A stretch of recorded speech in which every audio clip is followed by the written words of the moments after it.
halaan bikum Aminata Touré waa Benno Bokk Yaakaar ya fañ koo folli fañ koo wàccee ca député ba mu doonoon allah enquête yéen a kaay ñu ko xamal réew mi yéen a kaay na Benno koy lam bëggoon xam na ko te mooy folli Mimi Touré dàq ko génne ko assemblée Walf Fadjri yéen a kaay ne faa leen di wax ni Benno ak wàllu def ba sànk Mimi Touré info yéen a kaay na leen hëy bu leen wax Benno wax leen Macky Sall njiit réew mi fa summi ba mu set Mimi Touré léegi ko yéen a kaay na ko waaye Benno député wàllu ya ñoo leen jàppale ci yëf yi turbine yéen a kaay na ko waa wàllu yi PDS fa ñoo fayeeku ci Mimi Touré lam leen lebaloon ca Karim Wade ndax Lamine Thiam Abdoulaye Diop fa ñoo voté ne nañ kajji Mimi Touré looloo tax ña ca d'accord ëpp ña ca d'accordut ca dàq ga laas yéen a kaay na PDS kay fayu nañu ci kaw Mimi Vox Populi ne li tax APR nag def li ni mel ca bureau assemblée nationale fa lañ ko jaaree sukkandiku ci jurisprudence su Mbaye Ndiaye ak Issa Sall Augustin Tine moo bind sàkku ñu dàq Mimi bureau ba wote ko l'observateur ne Mimi kay fañ koo démaquillé Aliou Souaré xam-xam màcc ci wàllu yoonu assemblée nee na suñu waxantee dëgg bureau assemblée bii dàq gi mu dàq Mimi Touré amul si sañ-sañ te mënut koo def te du cëram sax docteur Bamba Cissé xam-xam màcc ci wàllu yoon ne benn doomu aadama mënta fexe ba mbubu député Mimi Touré bi mu daal di dëñ maa ngi ko waxee ci turbine yéen a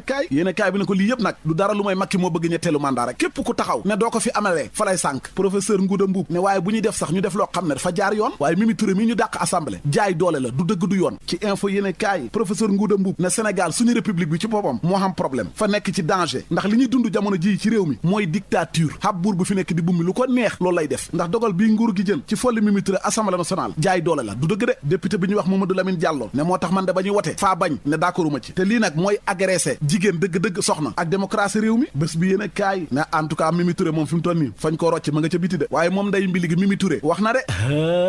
yaw seetal fa wax ne gis nga lii ñu ma def nii du tax ma deltu ginnaaw ci xeex bi lu mu laaj danaa ko def yéen a kaay bi na ko est-ce que gars yi sax tekkiwuñ sa ndoom ba tànk député ba pare pour bëgg laa yóbbu ci yoon ndax xam nga ñu ngi lay tuumal ab rapport bu ñu wax ne ngaa jalgati su ko defee ñu jaare fi tëj la kaso Mimi Touré na leen lii lépp nag du kenn ku mooy Macky Sall njiit réew mi fa violé charte réew mi ngir mën maa dàqulu na nga ko waxee ci info yéen a kaay Walf Fadjri yéen a kaay ne Mimi Touré kay nee na lii taxul mu deltu ginnaaw de xupaate yi ak jaay doole gi déedéet fay xeex yéen a kaay bi ne Macky njiit réew mi tànk yi Ablaye Wade awoon ci yoon woowu la nekk si du quotidien ne règlement intérieur bu assemblée nationale fañ koo nappaaje wàllug yoon fañ koo jalgati pour mën a dàq Mimi Touré maître Oumar Youm kenn ci farandooru Macky yi député Benno Bokk Yaakaar ci le quotidien ne leen hëy bàyyi leen li ngeen di wax lii yàgg naa am ci assemblée nationale bu ñu kenn rey yoor yéen a kaay na ko yéen kay yéen a rey Mimi Touré mu yokk ci politiciens yi nga xam ne fa ngeen leen a rey ci wàllug politique ndax ànduñu ak yéen le réveil yéen a kaay ne faa leen di wax xam ngeen lu tax gaa ñi def lii fa ñoo bëgg a nëbbu mobilisation mbooloo mu bëri xadduna ba nga xam ne moom la Ousmane Sonko dajale woon ca Kër Massar bëri waayu mbooloo ma ba léegi moom la sénégalais yi di waxtaane naka noona ñi sàcc xaalisu corona bi rapport bi sénégalais yaa ngi ciy wax léegi nag fañ ko bëgg a muur moo tax ñu andi lii bëgg gaa yi wax ci bàyyi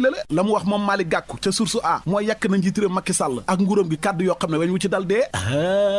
yow seetal nee na lii yëpp Macky ñetteelu mandat la bëgg te du ko fi amee te su fekkee fa forcé jaay doole fañ koy génnee réew mi ma ngi ko waxee ci Sud Quotidien ci Vox Populi Malick Gakou nee na problème mu Sénégal jafe-jafe yi ci nekk yëpp kenn rek la mooy njiit réew Macky Sall Direct News ne Modou Fall ak coalition ba mu àndal ñoom fa ñoo ñaawlu kàddu yi tàng jir yi Ousmane Sonko yëkkati ca mitinam ba keroog fa ñoo jàpp ne fa yee fitna te moo yéene kaay na ko Ousmane Sonko moo nekk ci dëgg gis ngeen procès boobu gars yi di ko oo su demee wuy ji fañ koy rey ci wàllu politique maanaam du bokk ci wote 2024 yi ndax nañ waxante dëgg xool leen Karim Wade niñ ko def Khalifa Sall nañ ko def kon kay Sonko moo yee jàpp na bu demee noonu lañ koy def moom it benn magistrat ne chambre criminelle nekkul foo xam ne fañ fay rey rek ay politiciens nit mën na faa doxee mucc maître Etienne Dione avocat la mais gars yi niñ def Karim ak Khalifa Sonko wax na dëgg su demee mën naa am noonu lañ koy def Seydi Gassama Amnesty nee na suñu waxante dëgg Sénégal attekat yi moomuñ seen bopp maanaam justice amul indépendance fa xam attekat yoo xam ne lu njiit réew mi bëgg rek loolu lañ koy defal Vox Populi ne waa société civile bi ñu ngi sàkk ci CEDEAO ak tubaab yi naka noonu kilifa diine yi nekk ci réew mi nañ jóg taxaw wax ngir ñu bañ a yegg ci fitna dafa lañ jëm de Moustapha Cissé Lo bu APR moom ma ngay woote jàmm di dénk ñi yor nguur na leen nguur ak alal warta jar ngeen di rey nit wala ngeen di sànk doomu jàmbur wala def noo xam ne jaay doole la adduna bii fa jeex ba noppi dara jaru fi yenn yi ma ngi ko waxee ci info yéene kaay alerte yéene kaay di ñu xamal ne xattekat bi ñuy wax Maham Diallo yóbbu na nit dof kaso mandat de dépôt la ko dóor ginnaaw bu mu ko dégloo moom rappeur ba